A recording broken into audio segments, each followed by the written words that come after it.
এক ডায় মৌমাছির বাস। তার নাম ছিল মায়া। মায়া ছিল খুব কাজপাগল মৌমাছি। সকালে ওঠার পর থেকে রাত হওয়া পর্যন্ত সে ফুল থেকে ফুলে ঘুরে মধু সংগ্রহ করত। অন্য মৌমাছিরা যখন খেলাধুলায় মেতে থাকত, মায়া তখন মধুর ফুলের খোঁজে বেরিয়ে পড়ত। একদিন মায়া এক সুন্দর বাগানে ঢুকে পড়ল। সেখানে নানা রঙের ফুল ফুটেছিল। মায়া খুব উল্লসিত হল। সে বুঝতে পারল এই ফুলগুলো থেকে অনেক মধু পাওয়া যাবে। সে ফুলগুলোকে পরিদর্শন শুরু করল। কিন্তু হঠাৎ সে একজন কৃষককে দেখল, যিনি ফুলগুলোকে জল দিচ্ছেন এবং বাগানের যত্ন নিচ্ছেন। মায়া কৃষকের প্রতি আকৃষ্ট হল।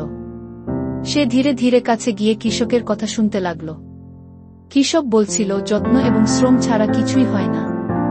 এই ফুলগুলো আমার পরিশ্রমের ফল। মায়া ভাবতে লাগল, ঠিক তো, শুধুমাত্র মধু সংগ্রহ করলেই হবে না, ফুলগুলো যাতে ভালো থাকতে পারে তার জন্য আমাকে কিছু করতে হবে।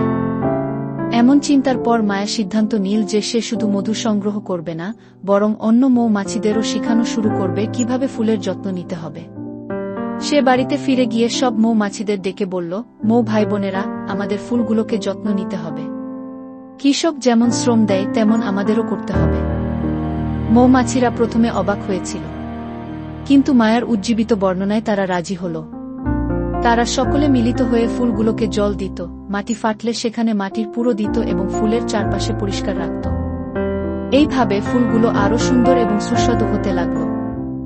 বিভিন্ন ফুল থেকে মায়া ও তার বন্ধুরা অধিক মধু সংগ্রহ করতে পারার কারণে তারা অনেক বেশি খুশি হল।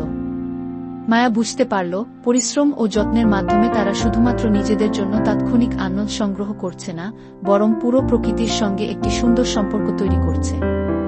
ঠিক তখন থেকে মায়া ও তার মৌ ভাই বোনেরা সবসময় ফুলের যত্ন নিতে শুরু করল।